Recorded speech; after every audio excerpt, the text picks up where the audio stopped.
नमस्कार मित्रों, मेरे स्पिरिचुअल कनेक्ट पे आप सभी लोगों का हार्दिक अभिनंदन है। आज मैं आप लोगों को दुर्गा सप्तशती में मध्यम चरित्र के दूसरे अध्याय के बारे में, मतलब मध्यम चरित्र में 2, 3 और 4 3 अध्याय है, तो उसमें पहला ही अध्याय, वैसे तो क्रम में ये दूसरा अध्याय होता है, तो उस दूसरे अध्याय के बारे में बताने वाले हूँ मित्रों, तो उसको ध्यान से सुनिए। दूसरे अध्याय में इसमें मध्यम चरित्र के विष्णु ऋषि हैं, महालक्ष्मी देवता हैं, उष्णिक छंद है, शाकंभरी शक्ति, दुर्गा बीज, वायु तत्व और यजुर्वेद स्वरूप है। श्री महालक्ष्मी की प्रसन्नता के लिए मध्यम चरित्र के पाठ में इसका विनियोग होता है। ये माँ लक्ष्मी के लिए है ये चरित्र, मध्यम चरित्र। मैं कमल के आसन में बैठी हुई प्रसन्न मुख वाली महिषासुरमर्दिनी भगवती महालक्ष्मी का भजन करता हूँ, जो अपने हाथों में अक्षमाला, फरसा, गदा, बाण, वज्र, पद्म, धनुष, कुंडिका, दंड, शक्ति, खड्ग, ढाल, शंख, घंटा, मधुपात्र, शूल, पास और चक्र धारण करती हैं। ऋषि कहते हैं, पूर्व काल में देवताओं और असुरों में पूरे 100 वर्षों तक घोर संग्राम हुआ था। उसमें असुरों का स्वामी महिषासुर था और देवताओं के नायक इंद्र थे। उस युद्ध में देवताओं की सेना महाबली असुरों से परास्त हो गई। संपूर्ण देवताओं को जीतकर महिषासुर इंद्र बन बैठा। तब पराजित देवता प्रजापति ब्रह्मा जी को आगे करके उस स्थान पर गए जहाँ भगवान शंकर और विष्णु विराजमान थे। देवताओं ने महिषासुर के पराक्रम तथा अपनी पराजय का यथावत वृत्तांत दोनों देवेश्वरों से विस्तार पूर्वक कह सुना। वे बोले, भगवान ब्रह्मा जी बोल रहे हैं, भगवान महिषासुर सूर्य, इंद्र, अग्नि, वायु, चंद्रमा, यम, वरुण तथा अन्य देवताओं के भी अधिकार छीनकर स्वयं ही सबका अधिष्ठाता बना बैठा, मतलब सबका स्वामी, सबको अपना गुलाम बना लिया है महिषासुर ने। उस दुरात्मा महिष ने समस्त देवताओं को स्वर्ग से निकाल दिया है। अब वे मनुष्यों की भांति पृथ्वी पर विचरते हैं। दैत्यों की यह सारी करतूत हमने आप लोगों से कह सुनाई। अब हम आपकी शरण में आए हैं। ये ब्रह्मा जी बोल रहे हैं शंकर भगवान और विष्णु भगवान से। उसके वध का कोई उपाय सोचिए। इस प्रकार देवताओं के वचन सुनकर भगवान विष्णु और शिव ने दैत्यों पर बड़ा क्रोध किया। उनकी भौहें तन गई और मुंह टेढ़ा हो गया। तब अत्यंत कोप में भरे हुए चक्रपाणी श्री विष्णु के मुख से एक महान तेज प्रकट हुआ। इसी प्रकार ब्रह्मा, शंकर, इंद्र आदि अन्य देवताओं के शरीर से भी बड़ा भारी तेज निकला। वह सब मिलकर एक हो गया। महान तेज का वह पुंज जाजलवान पर्वत सा जान पड़ा। देवताओं ने देखा, वहाँ उसकी ज्वालाएं संपूर्ण दिशाओं में व्याप्त हो रही थी। संपूर्ण देवताओं के शरीर से प्रकट हुए उस तेज की कहीं तुलना नहीं थी। एकत्रित होने पर वह एक नारी के रूप में परिणित हो गया और अपने प्रकाश से तीनों लोकों में व्याप्त जान पड़ा। भगवान शंकर का जो तेज था उससे उस देवी का मुख प्रकट हुआ। यमराज के तेज से उसके सिर में बाल निकल आए। श्री विष्णु भगवान के तेज से उसकी भुजाएं उत्पन्न हुई। चंद्रमा के तेज से दोनों स्तनों का और इंद्र के तेज से मध्य भाग कटि प्रदेश का प्रादुर्भाव हुआ। वरुण के तेज से जंघा और पिंडली तथा पृथ्वी के तेज से नितंब भाग प्रकट हुआ। ब्रह्मा के तेज से दोनों चरण और सूर्य के तेज से उसकी अंगुलियां हुई। वसुओं के तेज से हाथों की अंगुलियां और कुबेर के तेज से नासिका प्रकट हुई।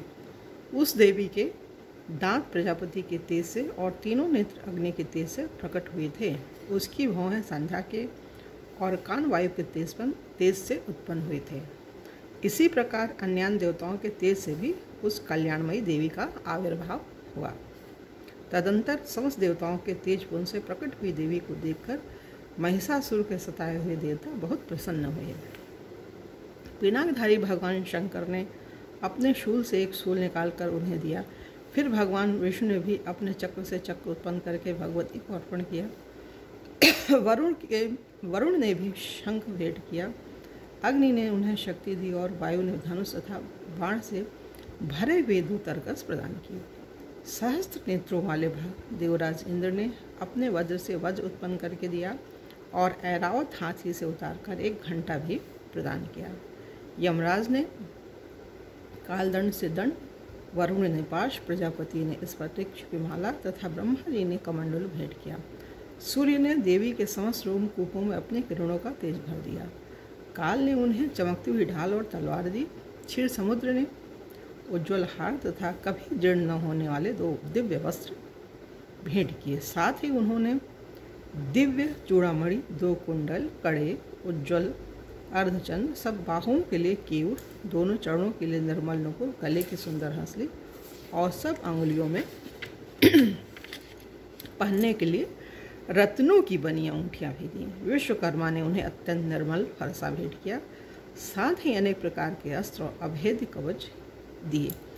इनके सिवा मस्तक और वक्ष स्थल पर धारण करने के लिए कभी न कुम्हलाने वाली कमलों की मालाएं दी।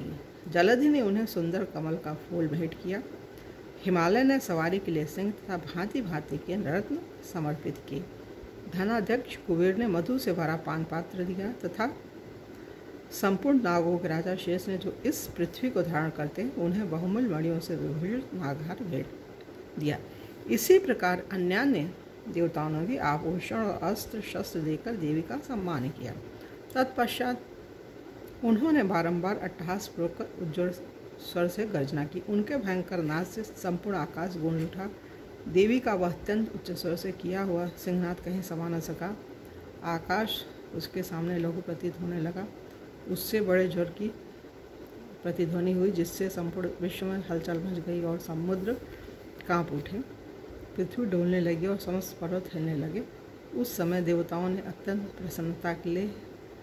प्रसन्नता के साथ सिंहवाहिनी भवानी से कहा, देवी तुम्हारी जय हो। साथ ही महर्षियों ने भक्तिभाव से नम्र होकर उनका स्तवन किया। संपूर्ण त्रिलोकी को शोकरस देख दैत्यगण अपनी समस्त सेनाओं को कवच आदि से सुसज्जित कर हाथों में हथियार ले सहसा उठकर खड़े हो गए। उस समय महिषासुर ने बड़े क्रोध में आकर कहा, आह, यह क्या हो रहा है। फिर वह संपूर्ण असुरों से घिरकर उस सिंहनाद की ओर लक्ष्य करके दौड़ा और आगे पहुंचकर उसने देवी को देखा, जो अपने प्रभा से तीनों लोगों को प्रकाशित कर रही थी। उनके चरणों के भार से पृथ्वी दबी जा रही थी। माथे के मुकुट से आकाश में रेखा से खींच रही थी तथा वे अपने धनुष की टंकार से 7 पातालों को क्षुब्ध किए देती थी। देवी अपनी हजारों भुजाओं से संपूर्ण दिशाओं को आच्छादित करके खड़ी थी। तदंतर उनके साथ दैत्यों का युद्ध छिड़ गया। नाना प्रकार के अस्त्र शस्त्रों के प्रहार से संपूर्ण दिशाएं उद्भासित होने लगे। चक्षुर नामक महान असुर महिषासुर का सेनानायक था। वह देवी के साथ युद्ध करने लगा।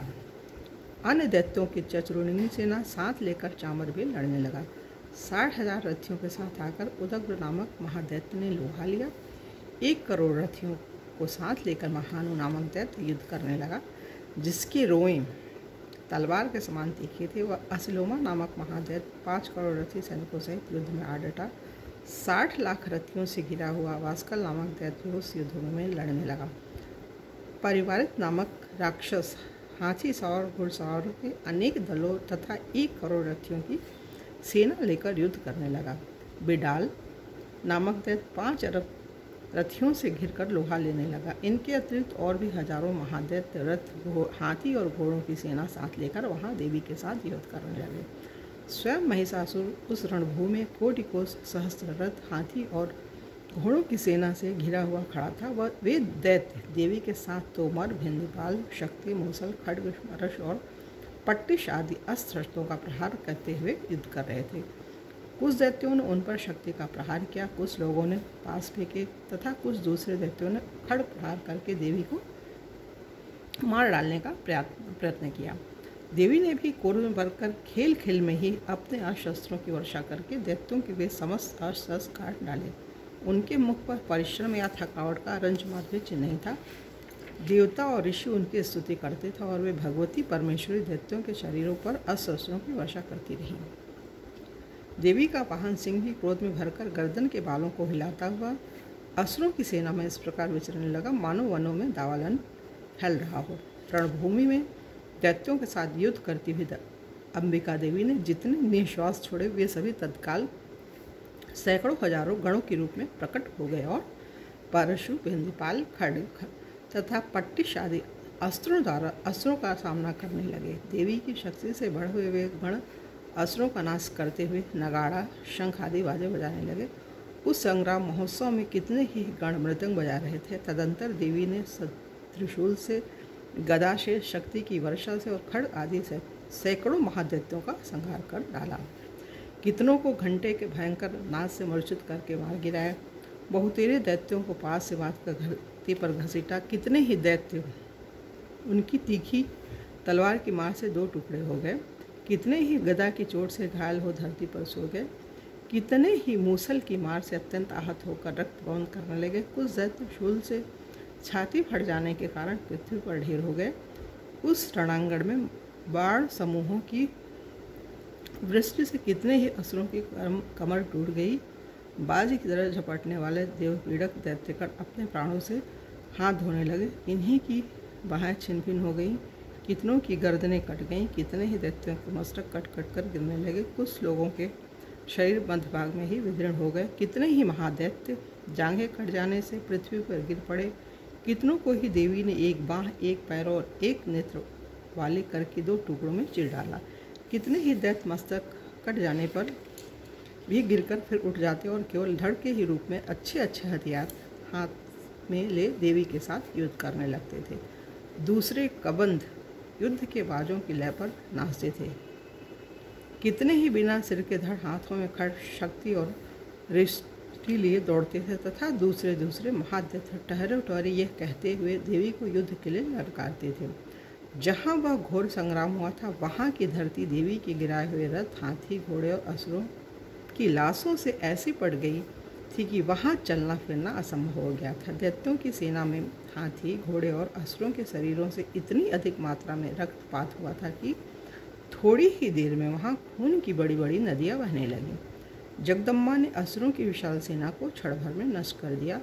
ठीक उसी तरह जैसे तृण और काठ के भारी ढेर को आग कुछ ही क्षणों में भस्म कर देती है, और वह सिंह भी गर्दन के बालों को हिला हिला कर जोर जोर से गर्जना करता हुआ दैत्यों के शरीरों से मानो उनके प्राण चुने लेता था। वहाँ देवी के गणों ने भी उन महादैत्यों के साथ ऐसा युद्ध किया जिससे आकाश में खड़े हुए देवतागण उन पर बहुत संतोष और फूल बरसाने लगे।